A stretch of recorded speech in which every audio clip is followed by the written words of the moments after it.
Bismillahirrahmanirrahim. Assalamualaikum warahmatullahi wabarakatuh. Eh, kita memasuki sesi pertama dari pelajaran mekanika tanah 1. Di sesi pertama ini tentunya kita sebelumnya tentu mahasiswa belum banyak mengetahui informasi masalah tanah yang berkaitan dengan ilmu teknik sipil ya. Karena beda nanti ilmu tanah yang berkaitan dengan pertanian, ilmu tanah yang berkaitan dengan geologi ya, kita khususkan untuk yang ilmu tanah teknik sipil. Oke. Untuk pertama ini kita mengenal partikel tanah. Sini katanya partikel tanah itu sangat bervariasi. Umumnya terdiri batuan atau gravel, pasir atau sand, lanau atau silt, dan lempung atau clay. Tergantung dari ukuran butir.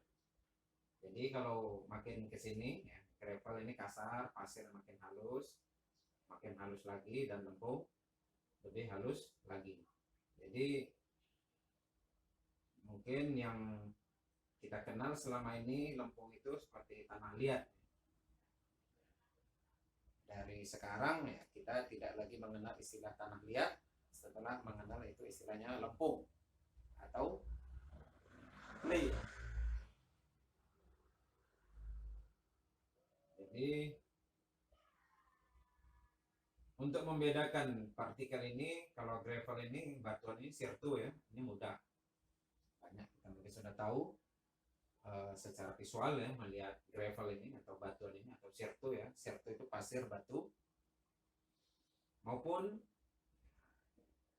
pasir sand. Pasir ini kita sudah sama mengetahui ada pasir nanti yang kasar, ada pasir yang halus. Cuma masalahnya membedakan ini lanau dan lempung secara visual mungkin agak lebih sulit. Lanau ini lebih kasar daripada lempung. Jadi tanah yang agak sedikit berbutir kasar itu namanya lanau. Kalau ini berbutir halus, lempung, clay. Secara visual atau secara kasat mata, membedakan lempung dengan lanau ini bisa kita ambil sedikit tanah ya. Ambil sedikit tanah, kita kasih air. Kita gini kan, kita remas dengan dua jari ini. Kalau ada terasa grek gitu ya, ada butiran sedikit kasar, itu lanau ya.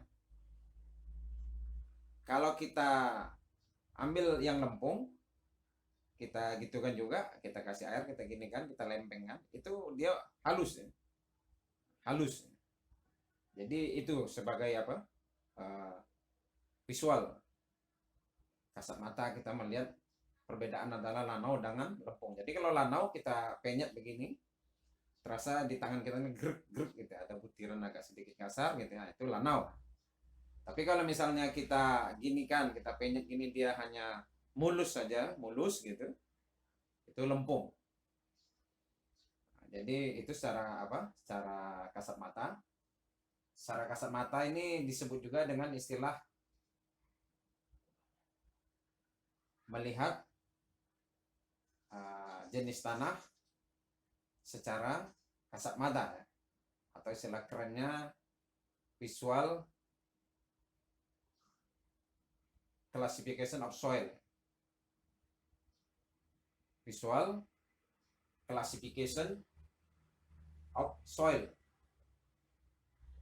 Jadi mulai dari sekarang mungkin kita setelah mengenal ini ya, istilah inilah yang kita pakai. Batuan atau gravel ya, sirtu atau gravel, pasir atau sand, lanau atau silt, lempung atau clay ya. Oke. Secara umum lapisan tanah itu secara umum ya, permukaan tanah, misalnya garis permukaan tanah ini biasanya ada warna tanah agak kehitam-hitaman, itu disebut dengan topsoil ya. Kalau dia tidak begitu tebal, misalnya hanya 50 cm sampai 1 meter, ini disebut topsoil. Kalau dia lebih tebal lagi, misalnya tebalnya ini sampai 10 meter, 20 meter, 30 meter, atau 60 meter, namanya gambut atau pit. Nah, ini lapis pertama tanah biasanya. Dan biasanya kalau yang topsoil ya, bukan yang pit, 30 sampai 50 cm itu, ini dalam konstruksi teknik sipil ini dibuang. Kita tidak perlukan tanah topsoil ini dalam konstruksi teknik sipil. Biasanya yang paling butuh topsoil ini atau humus ini ya orang pertanian. Jadi mereka lebih butuh, kalau kita tidak butuh tanah yang topsoil ini. Oke, lapisan kedua biasanya ini lempung. Biasanya setelah topsoil itu biasanya tanah lempung. Biasanya ya, tapi tidak tertutup kemungkinan juga tanah lanau. Tapi ini yang biasanya lempung.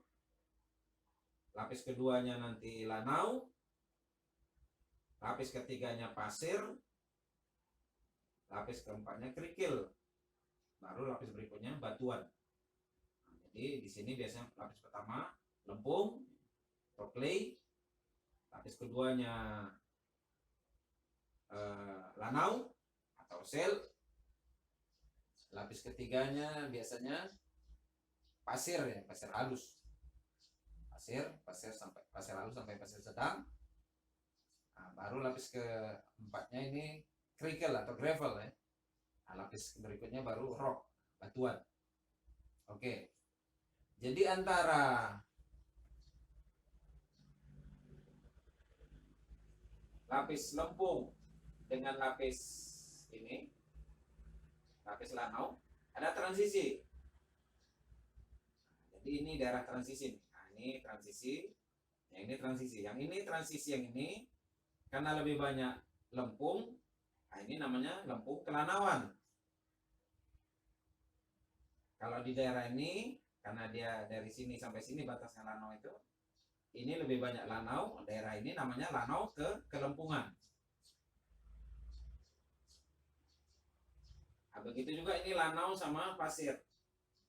Daerah transisi ini karena ini daerah lanau dari sini sampai sini. Nah, ini yang ini lanau ke pasiran. Karena lebih banyak lanaunya. Kalau yang ini karena ini daerah pasir, nah yang ini nih pasir ke lanauan. Ini ya. Oke, yang ini itu juga. Ini transisi antara pasir dengan kerikil. Ini lebih banyak pasirnya, berarti pasir ke kerikilan. Nah, yang ini lebih banyak kerikil, ini jadinya kerikil ke pasiran. Nah, sudah tuh kerikil.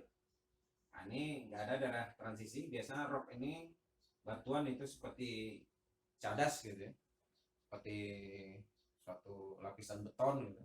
Tidak ada transisi antara kerikil dengan rock ini. Oke.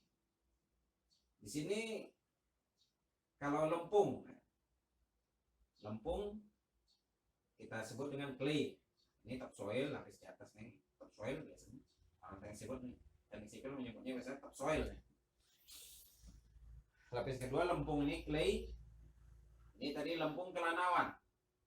Nah, jadi dalam bahasa Inggris kata sifatnya itu didahulukan, ditambah y. Kelanauan, silty, lempung, clay, silty, clay.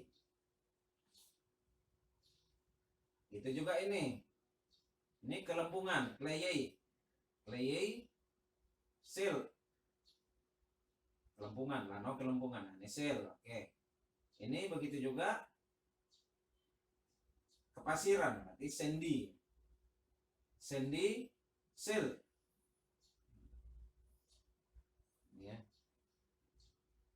ini yang ini Kelanawan, yang ini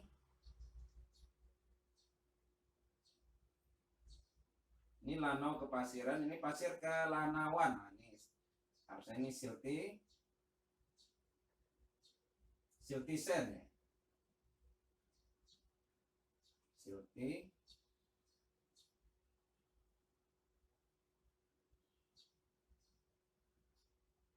Siltisen.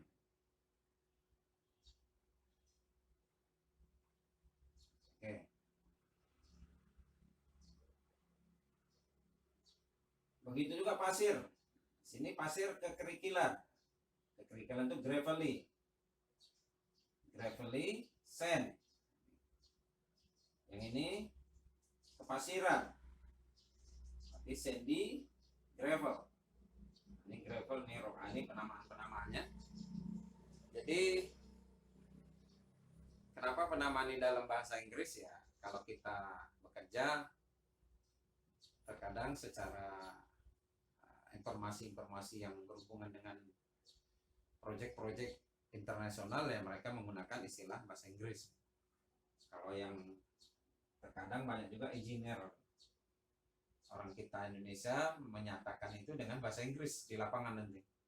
Setelah mereka menyatakan ini kerikil kepasiran, sandy gravel, biasa aja nanti penyebutan seperti itu di lapangan.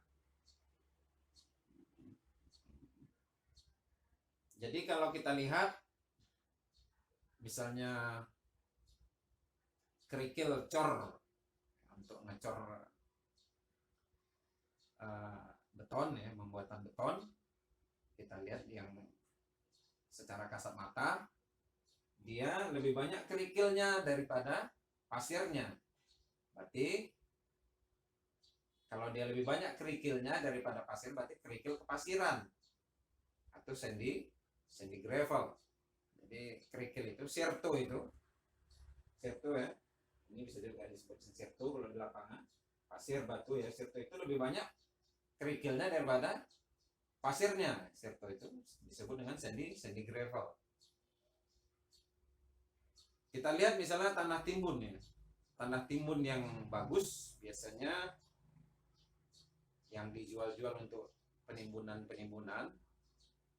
itu pasir yang mengandung lanau. Jadi lebih banyak pasirnya daripada lanaunya. Nah, ini namanya ya ini pasir kelanauan atau siltisen.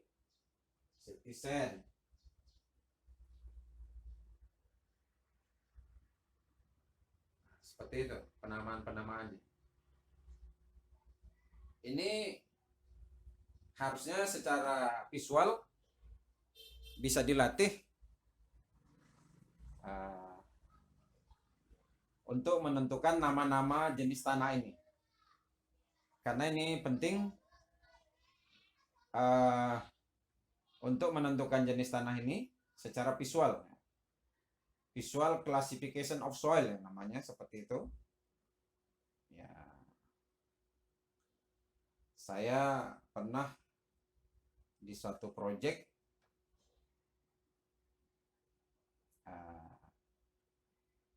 engineer-nya salah satu engineer yang dari pihak pemilik proyek atau ownernya jumpa di lapangan dengan saya sebagai pelaksana proyek waktu itu, perwakilan dari pelaksana proyek. Dia menanya ke saya,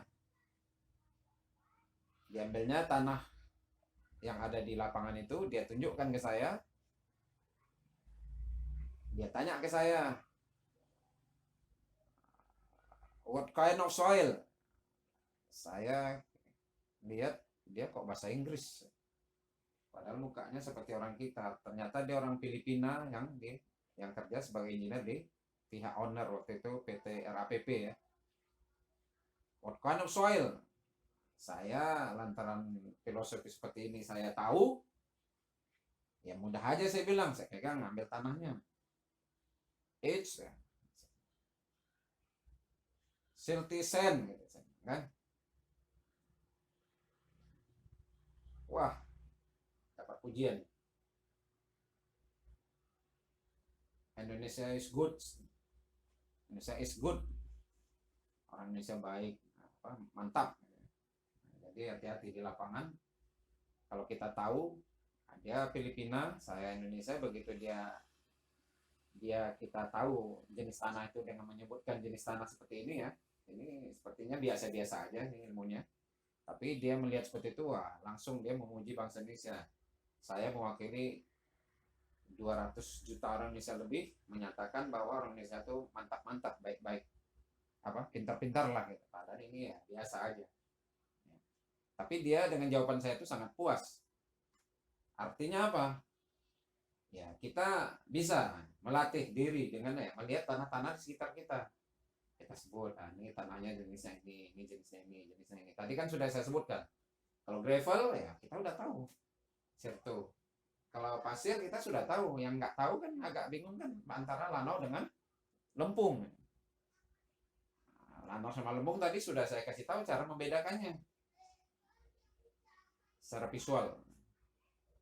Jadi menyebutkan ya visual classification of soil, istilahnya kalau istilah kerennya di lapangan, menyebutkan klasifikasi tanah secara visual, ini sudah baik untuk paling tidak informasi di lapangan untuk komunikasi antar engineer. Nah, ini bisa dilihat secara visual, walaupun nanti jenis tanah yang sebenarnya akan kita klasifikasikan lebih teknis lagi. Tapi untuk di lapangan, jawaban seperti ini sudah sangat memuaskan. Misalnya dia sebut what kind of soil, it is misalnya, pasir kelanawan, silty sand, atau lempung kelanawan, silty clay, misalnya seperti itu. Jadi lebih applicative ya, visual classification soil ini lebih applicable, mudah. Antar engineer di lapangan bisa berdiskusi tentang jenis tanah yang ada. Dan ini ya gambaran bagi mereka terhadap kita bahwa kita itu memang walaupun sedikit jawaban kita, wah ini memang ahli. Itu. Makanya penampilan pertama itu penting untuk meyakinkan dari pihak owner, walaupun dia orang asing ya kita bisa memberikan jawaban yang benar. Oke. Ini lapisan tanah.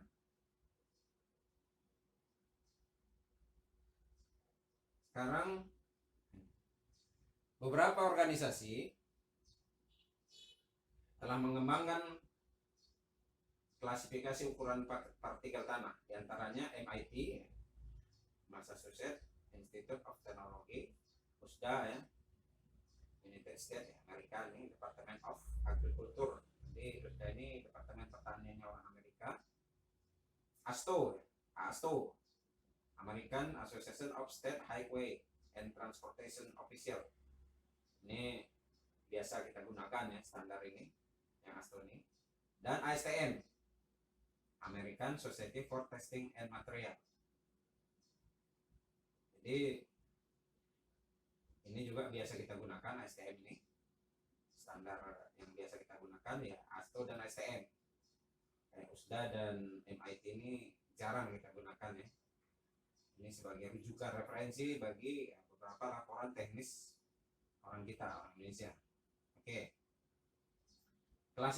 Klasifikasi tanah dari beberapa organisasi ini, menurut MIT, menurut USDA, menurut AASHTO, dan menurut STM. Jadi ini ukuran butir, grain size, istilahnya. Nanti kalau di lapangan bilangkan ukuran butir ya, grain size, lebih teknis ya. Jadi engineer di lapangan tuh kadang-kadang menyebutnya tidak lagi ukuran butir. Ya, biasalah engineer di lapangan orang kita agak kalau lebih teknis dia agak ke Inggris-Inggrisan ya. Grain size, ukuran butir tanah itu berapa sih? Gitu. Berapa mili? Berapa milimeter? Jadi menurut MIT yang dimasuk dengan kerikil ini lebih besar dari 2 milimeter.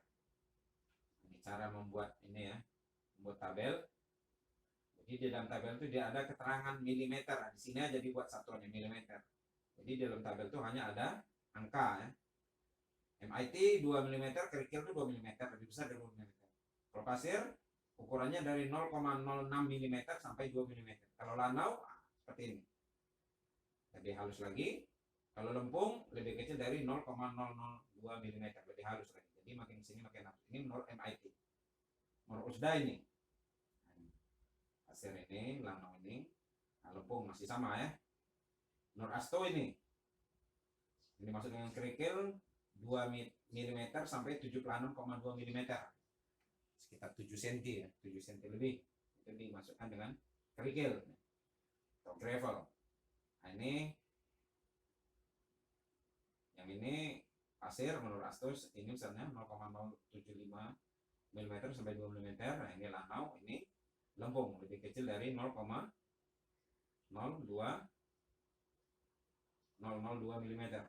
STM ini yang dimaksud dengan kerikil ini pasir ini, dan dia tidak membedakan antara lanau dengan lempung, sama pokoknya lempung sama lanau 0,0075 mm. Makanya kita lebih sering menggunakan ASTO ini ya daripada STM. STM ini sulit dia membedakan antara lanau dengan lempung,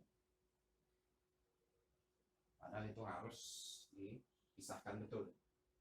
Oke.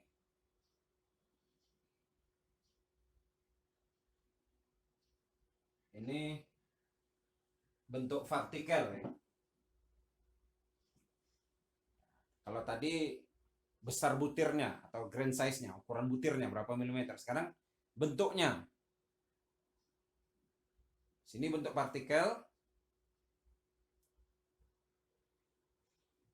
Disebutkan bentuk partikel penting untuk diketahui karena mempengaruhi secara signifikan pada sifat-sifat tanah. Secara umum, bentuk partikel ini ada yang bulky, flaky, middle, shape. Jadi kalau bulky ya, dia butiran ya. Flaky ini seperti tanah yang kita harus jelas di sini bahwa batuan di sini dimaksud dengan tanah berbutir kasar. Jadi bedanya nanti ilmu teknik sipil sama ilmu geologi. Kalau orang geologi menyebutnya semua batuan. Kalau orang teknik sipil menyebutnya semuanya tanah. Jadi kalau batu itu adalah tanah yang berbutir kasar menurut orang teknik sipil. Tapi kalau orang geologi menyebutnya semua batu. Tanah itu mereka sebut adalah batuan yang berbutir halus. Jadi makanya kalau diskusi orang geologi sama orang teknik sipil tentang masalah tanah dan batu ini agak sedikit berlawanan ya. Mereka pasti memilangkan tanah itu batu yang berbutir halus. Sedangkan kita orang teknik sipil menyebut batu itu adalah tanah yang berbutir kasar, butir tanah yang berbutir kasar. Nah, jadi di sini bentuknya ada 3 ya. Bulky, flaky, dan needle shape. Bulky itu maksudnya butiran ya, nah, seperti ini. Flaky itu ya seperti ini ya, batuan yang agak lebar-lebar, tipis-tipis, lebar gitu ya, seperti kayak plak-plak gitu ya. Oke, di sini needle shape adalah batuan yang bentuknya lebih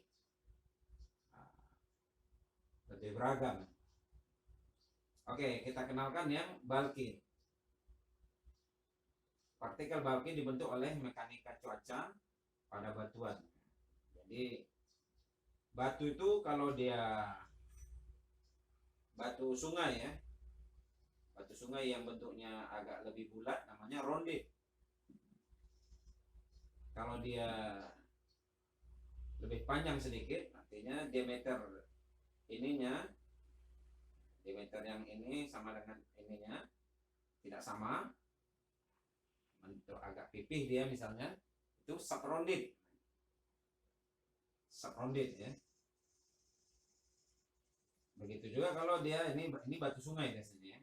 Rondit dan saprondit. Kalau dia batu gunung itu biasanya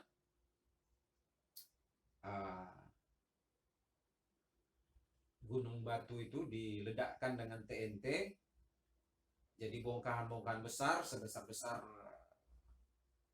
lebih besar dari kepala kita gitu ya.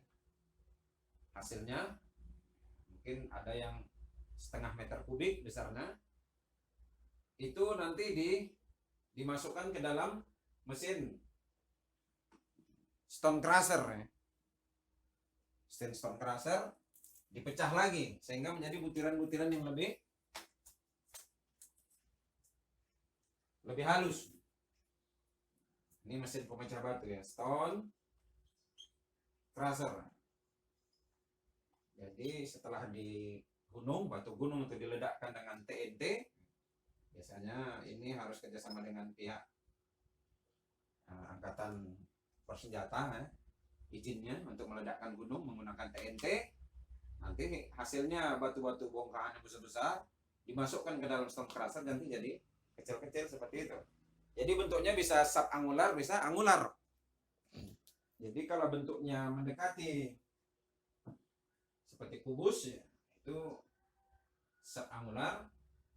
Kalau bentuknya agak pipih, hasil pecahannya itu disebut dengan angular. Jadi ini adalah batu gunung yang diledakkan. Kalau ini dua ini rondit dan saprondit, ini batu sungai ya, batu kali. Jadi batu kali itu bisa juga dimasukkan ke stone crusher sehingga membentuk seperti ini, bisa dipecahkan dengan mesin pemecah batu. Ini dijadikan subangular, bisa. Jadi untuk membentuk subangular ini bisa dari batu gunung dan bisa dari batu sungai. Bentuk dari pecahnya ini tergantung dari jenis mesin pemecah batunya dan setelan mesinnya. Jadi bisa sebaiknya ya pecahnya maunya mendekati kubus, itu lebih baik. Oke. Ini ada nilai angularity.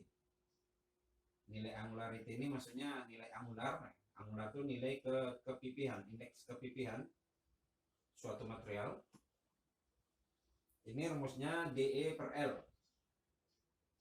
DE itu sama dengan, DE itu adalah diameter ekivalen. Berapa diameter ekivalen? Ekivalen itu maksudnya yang mendekati ya, mendekati sama, ekivalen. Diameter ekivalennya, diameter yang mendekati kesamaannya, dan L-nya panjang partikel. Jadi DE sama dengan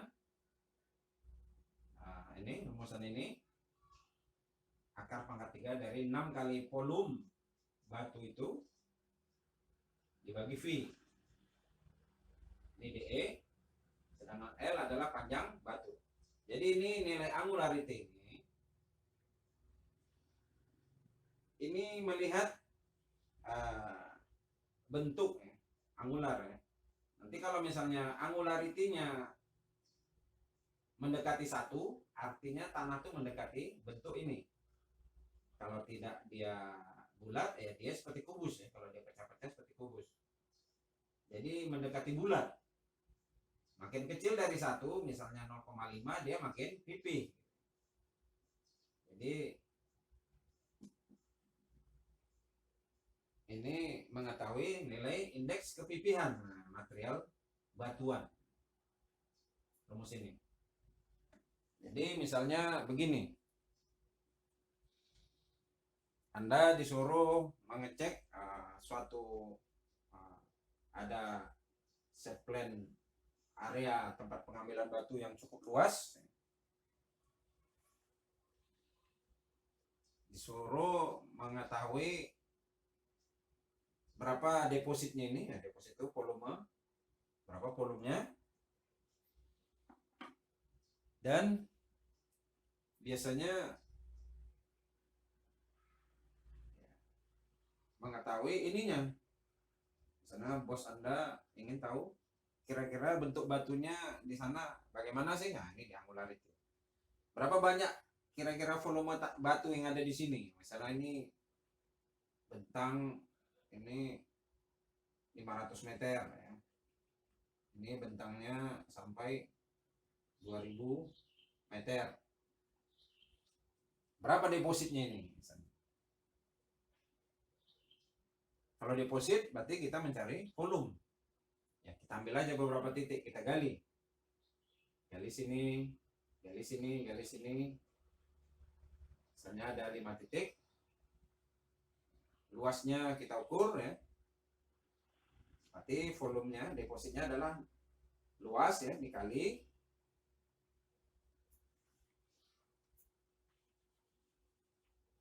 luas dikali tebal. Ya, tebalnya karena ini bervariasi nanti di tebal rata-rata ya. Jadi berapa luasnya ini dikali tebal rata-rata. Misalnya ini ada 2 meter, ada 1,5 meter, ada 1,7 meter. Nah, ini dirata-ratakan.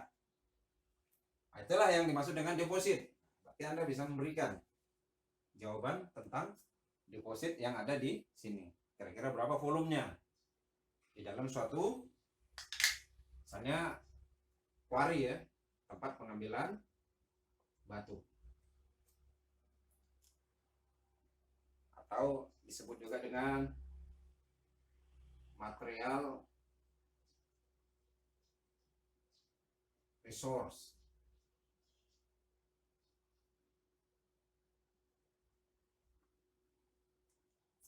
Berapa ininya, depositnya, berapa volume.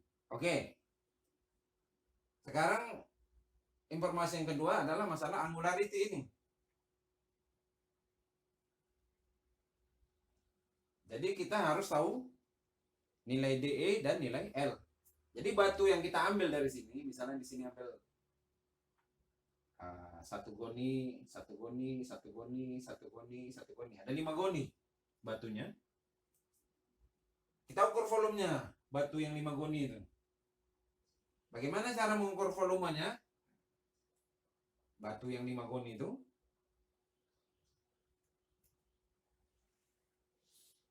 Jadi kalau ada batu misalnya 5 goni itu banyaknya segini. Ini batu yang 5 goni itu 5 goni. Misalnya kita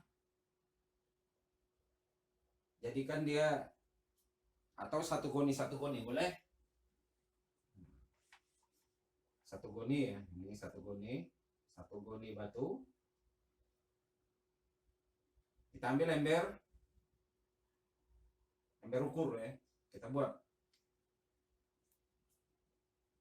Jadi nanti ada aqua yang mudahnya itu aqua yang 1,5 liter tuh. Ini isinya 1,5 liter. Kita isi misalnya 2 botol, segini dia garisnya, tandai. Berarti 3 liter nih ya. Nah, ini 6, ini 9, ini 12, ini 15, ini 18, begitu seterusnya. Nanti kita isi air segini. Nanti kita setelah itu baru kita masukkan batu yang satu goni tadi. Nanti misalnya jadinya misalnya segini. Nah, berarti volume batu yang satu goni itu segini. Nah, jadi berarti berapa nih? Sekitar misalnya 6 liter misalnya dari contoh ini. Dan nanti goni-goni yang lain juga diukur. Nah, nanti dapat volume total dari 6 goni itu. Ya. Volume itu apa? Nah, ini tadi bukan mencari A ya, mencari volume. Kalau kita sudah dapat volume, kita bisa mendapatkan nilai D ekivalen. Nah, rumusnya seperti ini. 6 dikali volume dibagi V ya, V nilai 3,14 di pangkat akar 3 dapat D ekivalen. DE-nya. Jadi dengan cara ini kita bisa mendapatkan nilai DE-nya. Sekarang L-nya bagaimana? L-nya batu yang 6 goni tadi itu ada susun lah gini. Nah, susun satu-satu semua terus ya. Nah, nanti dapat L-nya. Nah, itulah di L-nya. Dapat ya. Jadi dapat nilai angularity-nya.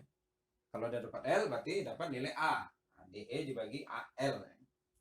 Jadi bisa dihitung. Jadi nanti kalau pimpinan Anda menyuruh survei suatu kuari batuan, bisa Anda menyebutkannya bahwa misalnya volumenya, depositnya bos ada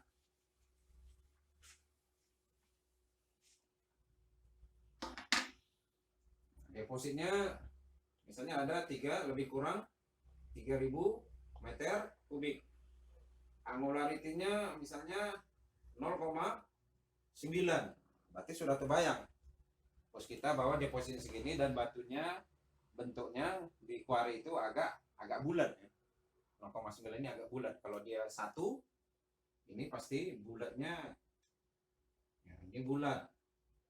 Kalau 1 ya. Ya, kayak inilah batunya itu. Kalau dia nanti A-nya itu 0,5,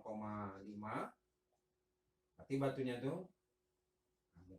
perbandingan antara ini dengan ini 1:2. Misalnya ini yang ini 10 cm, yang dari sini sini, yang dari sini ini 20 cm. Rata-rata seperti itu. Jadi batunya rata-rata pipih. Kalau 0,5. Kalau 0,9 misalnya ya agak lebih ini. Nah, gitu. Mendekati bulat. Jadi terbayang depositnya sekian, angularity-nya sekian. Jadi lebih mudah memahami tentang satu jenis kuari dengan deposit dan angularity-nya. Itu guna angularity.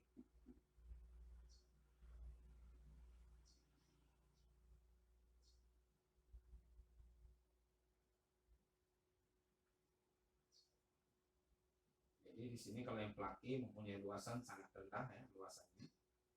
Biasanya pada tanah lempung. Tanah-tanah lempung pelaki. Kalau needle shape biasanya mempunyai 2 jenis partikel seperti pada deposit koral. Oke. Berikutnya kita mempelajari tentang tanah lempung.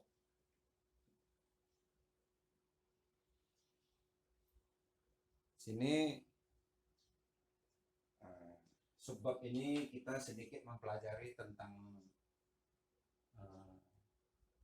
kimia tanah ya. Walaupun ini sebenarnya tidak terlalu tidak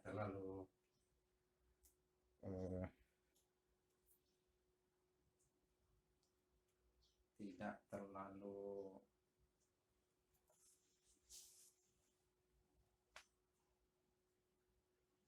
penting ya. Tapi ini gambaran dari tentang sifat-sifat kimia tanah. Ini biasanya memang kimia tanah ini lebih dipelajari di S2 Teknik Sipil yang jurusan tanah, geoteknik. Tapi tak apa-apa kita belajar sedikit, paling tidak untuk mengenal ya, sedikit mengenal tentang partikel tanah dari sifat kimianya.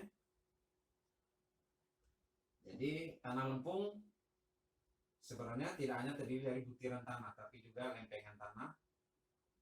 Jadi lempengan tanah ini dibentuk oleh 2 kristal yang fundamental. Kristal ini tetrahedral atau silika yang bentuknya tetrahedral, yang bentuk kristalnya oktahedral itu alumina. Ini kalau misalnya kita melihat tanah itu secara lebih spesifik, melihatnya pakai SEM ya. Alatnya nama SEM, kita tak punya. Ini scanning elektron mikroskop. Jadi jadi mikroskop yang berukuran elektron di scan. Ini biasanya orang kimia lebih berkepentingan dengan alat ini, kita ya sekedar mengenal aja. Tapi kalau udah biasanya mempelajari sampai di S2 ya, pasca sarjana geoteknik, ini sudah mulai diamati oleh orang teknik sipil. Kalau kita sementara paling tidak mengenal saja ya. Jadi kalau diamani dengan alat ini, tanah lempung itu sebenarnya dia partikelnya ada dua, yang bentuknya kristal-kristal tetrahedral dan kristal oktahedral.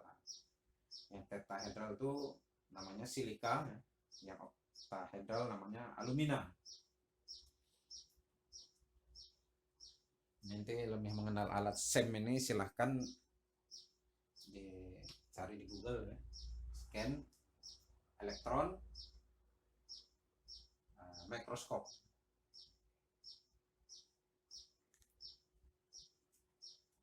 Oke.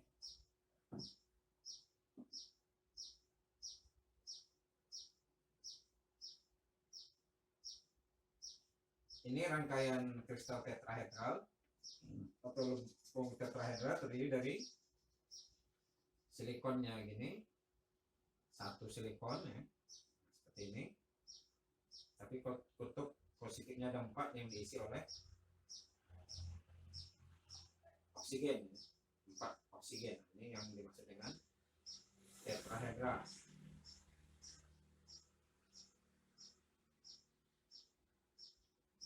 Jadi kata dia 4 atom O yang ini negatifnya 2, ini sehingga terjadi kelebihan muatan negatif.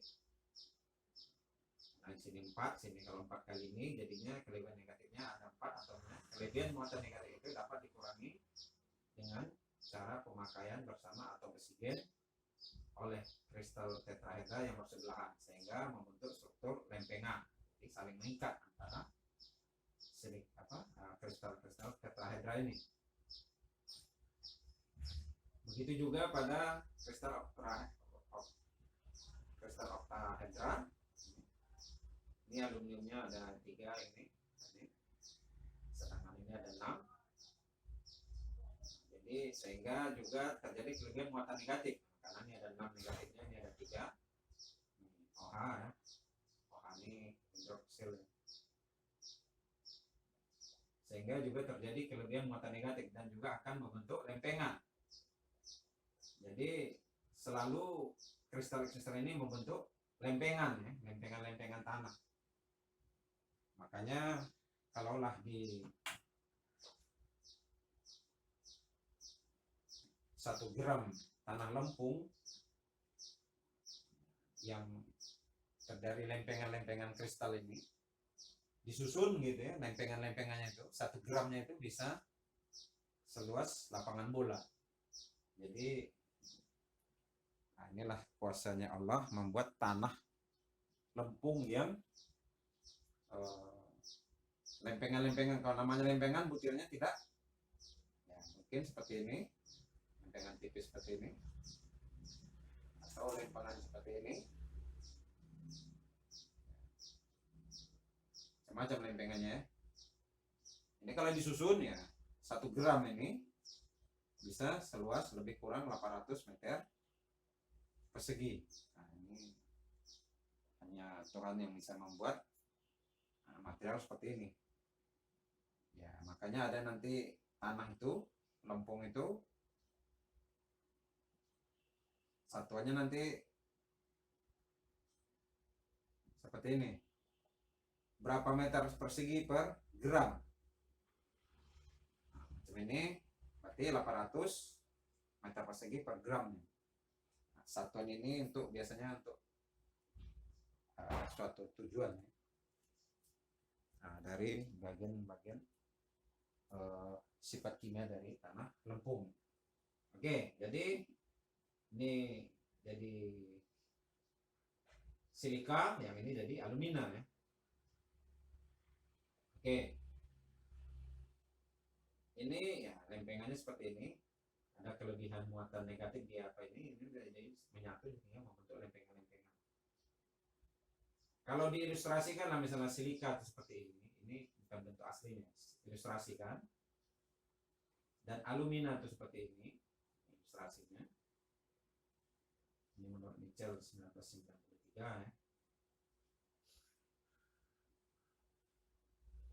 Ini antara lempengan tetrahedra ya, atau yang silika dan lempengan oktahedra atau alumina ini, lempengan antara silika dan lempengan alumina ini kemudian saling berikatan dan menumpuk.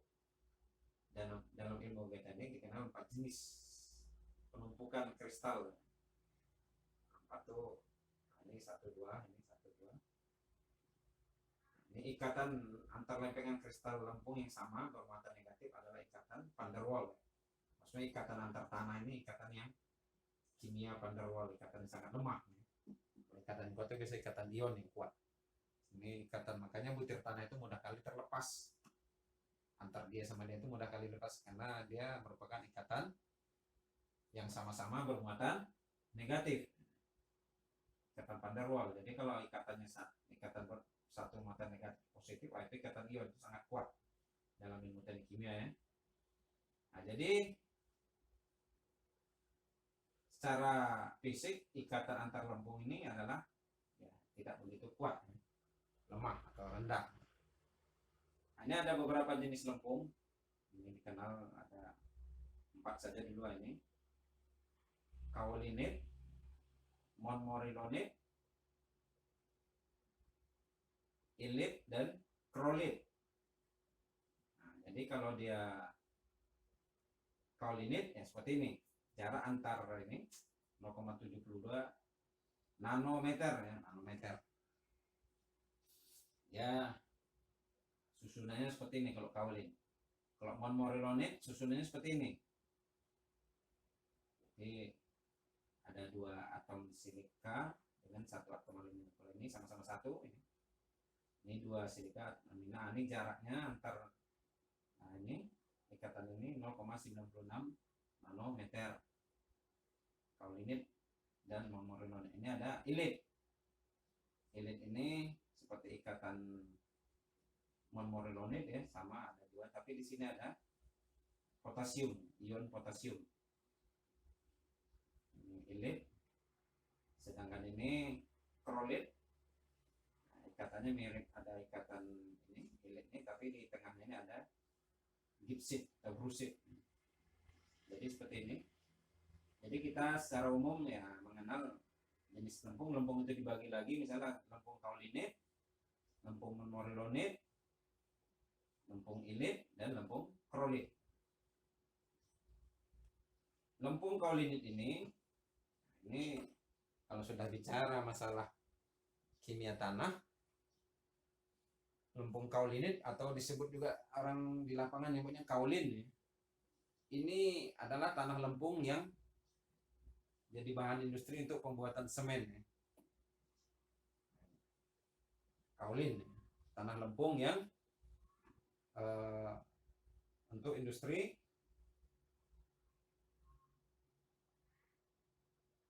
pembuatan semen. Nanti kalau Anda melihat bahan-bahan pembuatan semen, silakan dicari di Google. Salah satunya adalah lempung. Lempung di situ adalah lempung kaolinit atau lempung kaolin. Makanya ini bagi yang mendalami ilmu ini ya, melihat di beberapa daerah mungkin ada mengandung deposit-deposit kaolin. Seperti di sini misalnya di Rokan Hulu ada deposit kaolin. Sampai sekarang belum terekspos untuk bisa jadi bahan pembuatan semen. Padahal di situ sudah banyak kaulinnya. Yang ini montmorillonit. Nah, ini montmorillonit ini tanah lempung yang secara fisik ya, misalnya dia sebesar guli, tanah lempung montmorillonit ini bisa menghisap air sebesar bola kasti. Jadi dia bisa berapa kali lipat menghisap air dari besar fisiknya. Jadi kalau dia tanah lempung montmorillonit ini sebesar guli, dia bisa menghisap air sebesar bola kasti volumenya. Jadi sifatnya lebih unik ya, karena tanah ini bisa mengisap air lebih besar dari fisiknya. Dan ini dipakai pada industri pembuatan pempes ya, pempes. Jadi gel pada pempes itu yang bisa mengisap air kencing dari anak-anak itu di dalamnya adalah gel morillonate. Jadi itu tidak bisa dibuat gel itu ada secara alami ya, morillonate. Jadi dua material ini kalau sudah lempung yang jenis ini ya sudah merupakan bahan-bahan industri ya.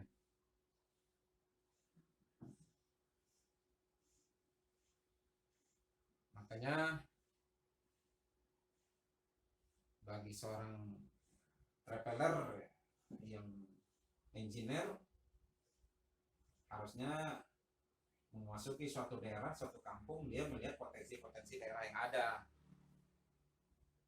Misalnya di daerah itu kemungkinan ada kandungan kaolin, kemungkinan ada morillonate, kemungkinan ada elit dan krolit. Jadi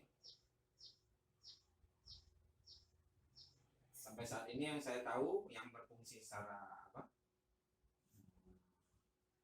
untuk bahan industri ya ini kaolin dan morillonate.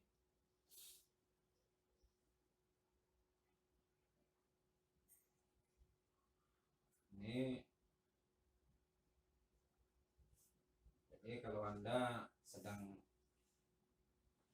jalan-jalan ke kampung Anda misalnya gitu, melihat tanah itu ada di situ tanah morillonate ya berinvestasi aja, misalnya 1 hektarnya 200 juta ya beli aja, karena morillonate itu dijual satu goninya 10 kilonya tuh hampir 500.000. Jadi yang 200 juta bisa jadi 20 M nanti 20 miliar. Ini dari bahan industri. Bagaimana mengenalnya? Nanti kita akan mengenal bagaimana tanah-tanah yang morillonate ini. Kalau Anda ingin lebih silakan diketik ini di Google untuk mempelajari lebih dalam tentang morillonate atau kaolin ini. Mungkin sudah terdeteksi di mana-mana aja area yang mengandung ini, ya silahkan berinvestasi situ dan nanti bisa untuk membuat jadi lebih berharga ya material tanah yang ada di situ. Oke. Jadi seperti itu kira-kira bentuk lempung dari lempung yang ada.